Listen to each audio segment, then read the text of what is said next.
भाग 1. नमस्कार. आपण परमेश्वराविषयी ऐकलेला आहात का?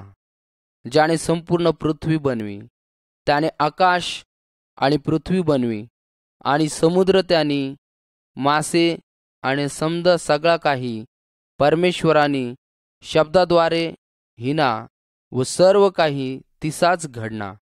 परमेश्वराने सृष्टीकर्ता होता, ज्याने परमेश्वराने संपूर्ण सृष्टीना बनविणारा आणि सर्व काही त्यानाच आहा. सगळा काही त्यानेच बनवा व रचलेलाच आहा. त्यानेच डोंगर, नद्या, झाडा, गवत, पाणी आणि सर्व काही जलातला प्राणी बनवात. परमेश्वर तो चांगला आहा, तो कोडाक चांगला आहा. तो पाप करह नाही, कदवाच नाही, तो वाईट करच नाही. त्याने मध्ये कानीच वाईट गोष्ट नाही. तो वाईट गोष्टींविषयी तो राग कराहा. परमेश्वराला कोणीही बनवेला नाही, त्याने कणीच सुरुवात नाही. हे ती परमेश्वरा आईस वडील नाही, त्यांना जन्म झालेला नाही, मरण पण नाही, तो नीच पण नाही आणि उठ सुद्धा नाही. तो म्हातारा हे नाही, परमेश्वर कदवाच बदला नाही. तो सत्य परमेश्वर आहा. कदवा कदवा कनाही लाकडाना दगडानी माणसानी मूर्ती बनवी पूजा कराहात व बकरा कापाहात आणि त्याला देव मानूला लागना. त्यांनी भक्ती व पूजा करूला लागना, पाया पडूला लागना. मग लाकूड व दगडानी मूर्ती बोलिली का? संकटात मदत करील का? मूर्ती चालणार नाही, हिंडणार नाही, ऐकणार नाही. पण सैतान नेहमी त्याने मूर्तीला देव आखतील. एक सृष्टीना करता परमेश्वर जिवंत आहा. तो बोलाहा, तो आणि चालहा, ऐकहा, फिरहा. जोठ त्याला जावला आहा, तवठता जाहा. तो सर्व देवान देव, राजानं राजा आहा. तोच आहा सर्व पृथ्वीवर बनवणारा, तोच परमेश्वर. बोलना माच परमेश्वर आहा. मला सोडीहीन दुसरा कोणीच नाही. सृष्टीकर्ता परमेश्वराने सर्व काही बनवा. त्याने सूर्य बनवा, त्याने पाणी निर्माण करा. पृथ्वीवर निर्जीव सजीव वस्तू तयार करेहात. तो राजाने राजा, प्रभूना प्रभू आहा. परमेश्वर आखा, मी सर्व जगाना राजा आहा.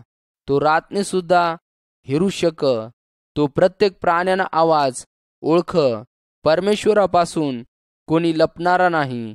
आपल्या अगोदर तो प्रत्येक ठिकाणी जाईल. परमेश्वराला सगळ्या काही गोष्टींना ज्ञान आहा, कारण तो खूप बुद्धिमान आहा.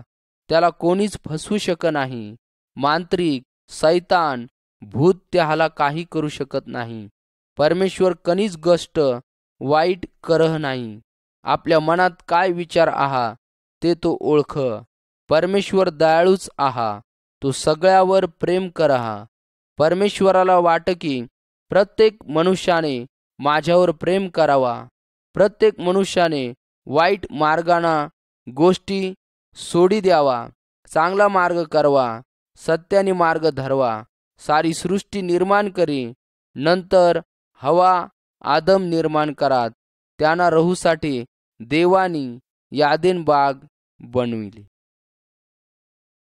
भाग 2. निर्मिती आणि पतन.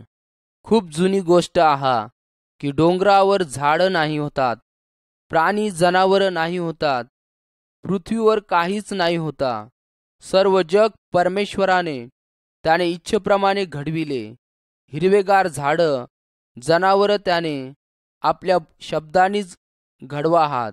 परमेश्वराने नंतर मानवाला बनवा, नंतर त्याला शांत, निजना, सुस्ती आणि तहा त्याने एक बरगडीने एक स्त्री बनवी. तिना नाव हवा ठेवा. परमेश्वराने आदामाला आणि हवेला रहूसाठी यादेन बाग तयार करी.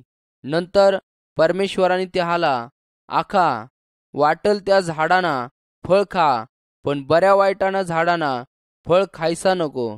पण सैतानाने सापाना रूप घेऊन हवेला फसून फळ खाऊला आखा. नंतर परमेश्वर आदाम व हवेला भेटूला आणा, तहा ते घाबरनात. परमेश्वराने आदामाला साथ घाली, आदामा तू कसं आहास? ज्या झाडाना फळ तुला खाऊला आखेल नाही, ते फळ खादास काय? आदाम हवे ते परमेश्वराने आज्ञा मोडी व ते शापित हिनात. देवाने त्यांना बागेतून काढीना टाका, मग त्यावर मरणाने राज्य सुरू हिना. आपण सुद्धा आदाम हवा सारख्याच आज्ञा मोडज. पण परमेश्वर आपल्यावर प्रेम करा. परमेश्वराने त्याने एकुलता एक मुलाला म्हणजेच येशूला पृथ्वीवर घालवा. भाग 3. न्याय. नमस्कार. 2. उत्तर नमस्काराचे. 1. आपण शुभवर्तमान ऐकी का? 2. हा म्या ऐकी हा. 1. त्याविषयी आम्हाला आखा. 2. ज्या माणसाविषयी मा आखा हा त्यांना पाप खूप मोठा आहा, पण तो पश्चातापच कर हा. परमेश्वरानी वचन आम्हाला शिकव हा की परमेश्वर न्याय करणार आहा. त्याला माहिती आहा आम्ही पापीच आहो. आपण त्याने न्यायापासून किसा वाचून आपण आपल्या पापासाठी काही करू शकत नाही, कारण आमने पापासाठी त्याने आपला एकुलता एक मुलगा बलिदान दिना. आमनेसाठी तो मारा. आम्ही आपल्या पापाने पश्चाताप कर्ज हा, तर परमेश्वर आम्हावर कृपा करू शक. पवित्र शास्त्र आखा सगळ्यालाच मरण आहा, जीवनानंतर मरण, मरणानंतर न्याय, त्यानंतर भयानक मरण आहा. प्रिय बंधूंनो, आपल्याजवळ एक मार्ग आहा, तो येशू आपल्या सर्व पापांनी क्षमा करहा. भाग 4. येशूना जन्म. पवित्र शास्त्र आख की येशू देवाना मुलगा आहा. तो पृथ्वीवर येऊन मनुष्य रूपात रहीन. आपल्याला तारणाना मार्ग आखा. परमेश्वराने देवदूतांनी एक कुमारिकेला आखा की पवित्र आत्म्यापासून तू गर्भवती हेशील व तुला मुलगा येईल, त्यांना नाव तू येशू ठेव. हा मुलगा लोकांना उद्धाराना मार्ग शिकवेल. त्या मरियाने परमेश्वराने शब्दावर विश्वास ठेवा. तहा येशूनी 30 वर्षांनी हिना, तहा तो देवानी सुवार्ता आखुला लागला. येशूने पक्का चमत्कार कराहात.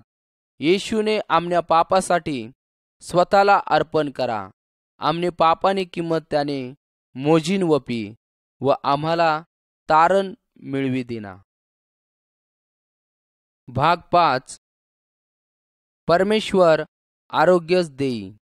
येशू सगळ्या आजारातून बरा करणारा आहा. तो परमेश्वरानी राज्याने गौरव कराहा. एक भिकारी जन्मापासून आंधळा होता. त्याला माहीत होता की माने आंधळेपण येशू बरा करेन. तो येशूला आख की मला बरा कर.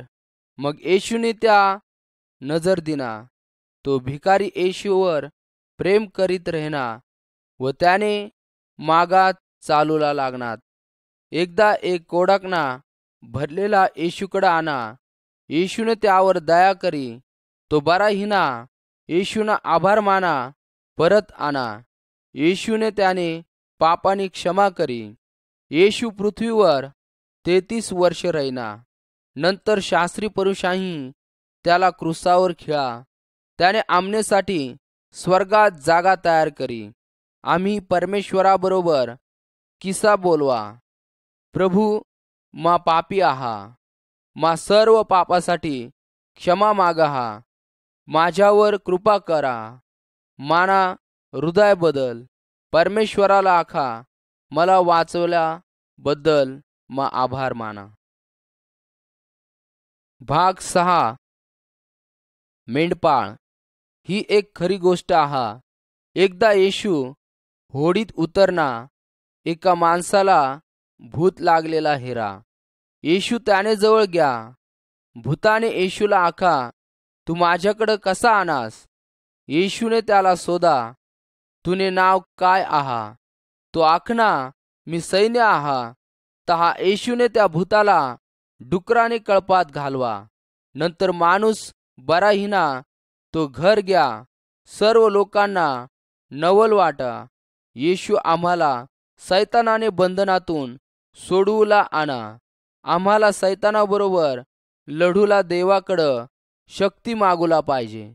येशूने सैतानाला हरवा, तो तुम्हाला मुला लेकरा बनवूला आणा. भाग 7. येशूना मरण. येशू आमने पापासाठी मरण पावना. तो माणसांच्या हातून मरणा. तो परमेश्वराने इच्छा पूर्ण करूसाठी व मानवाला वाचवण्यासाठी आणा. जो या गोष्टीवर विश्वास ठेव आणि आपल्या पापाचा पश्चाताप करा, त्याला पापापासून क्षमा मिळेल. येशूला धरीन, मारिना, त्याला शिक्षा करी. लोकांही त्याच्यावर खांद्यावर लाकडाना क्रूस दिना. त्याला कालवरीनी डोंगरावर लिदा. तो स्वतःला वाचू शक होता. येशू संदेष्टांनी भविष्यवाणी पूर्ण करूसाठी क्रूसावर मरणा. तिसऱ्या दिवसांनी तो पुन्हा जिवंत हिना. पुष्कळ लोकांनी त्याला हेरा. काही येशूला ओळखतात नाही. तो एक राजानी रूपात आणेल नाही. येशू जिवंतच आहा. तो कापरेत नाही. तो मरणातून विजयी हिना. तो आता स्वर्गात आहा. येशूवर विश्वास ठेवा. भाग 8. तारणानं जीवन. काय तुम्ही ओळखा का येशू कोण आहा? जीवन एक संघर्षाने भरलेला आहा. प्रत्येक माणूस आपल्या पापानी ओझली चालहा. पवित्र शास्त्र आखा, अहो जे ओझ्यानी लादलेले आहा, तुम्ही माझ्याकडे या, मा तुम्हाला विसावा देईन. परमेश्वर आखा, मा तुम्हाला बहास आणि तुम्ही माना मुलं व मुली आहात. येशूवर विश्वास ठेवा, तर तुम्ही त्यांना मुलं आहात. परमेश्वराला ग्रहण करा, तर तुमने जीवनात बदल घडी येईल. त्यांना आवाज तुम्ही ऐका. मा जीवनानी भाकर आहा. जो मला खा, तो कदवाच मरणार नाही. जो माझ्यावर विश्वास ठेवजा, त्याला कदवा तीस लागणार नाही. त्याने आवाजाला ऐकीन. तुम्हाला हृदय उघडा करा. रोमकरास पत्र याचा 6वा अध्याय आणि 23 वचन. मत्तय याचा 11वा अध्याय 28 वचन. दुसरे करंथीकरास पत्र याचा 6वा अध्याय 17व वचन. दुसरे करंथीकरास पत्र याचा 5वा अध्याय 11वं वचन. योहान याचा 6वा अध्याय 35वं वचन. इब्री लोकास पत्र याचा 4था अध्याय आणि 7 वचन. भाग 9. परमेश्वरासाठी जगूला. आम्ही चांगले कामावर विश्वास ठेवज. परमेश्वराने विनंती कर्ज, मान हृदय बाळासारखे ह्याव दे. माने जीवनामा येशूने स्वीकार करा. तो खूप आनंद करहा. पवित्र आत्मा त्यात वस्ती करहा. पवित्र आत्मा त्याला ज्ञान आणि बुद्धी दिही. परमेश्वर त्यांनी बहासनीगत काळजी लिही. आम्ही दुःखात, संकटात, आजारात त्याच्यावर विश्वास ठेवून पाहिजे. परमेश्वर सतत आमनेबरोबर आहा. ह्या सगळ्या गोष्टी आम्हाला नम्र करहात. तो आम्हाला त्याने सामर्थ्यामध्ये वाढवा. आमने वागणुकीवरून आम्हाला दाखवला आहा की आम्ही देवाना मुलं आहा. त्याने आपलं प्रेम क्रूसावर आम्हासाठी प्रगट करा. परमेश्वराने आज्ञात रहन फार चांगला आहा. ज्यावेळेस आम्ही देवाकडं क्षमा मागस, तहा तो आमना हृदय शुद्ध करा. आम्हाला आमच्या नातेवाईकासाठी परमेश्वराजवळ प्रार्थना करूला पाहिजे. ज्यावेळेस आम्ही देवाला संपूर्ण जीवन समर्पित ह्याव, तर तो आपल्याला आनंद देईल. परमेश्वर तुम्हाला आशीर्वादित करेल.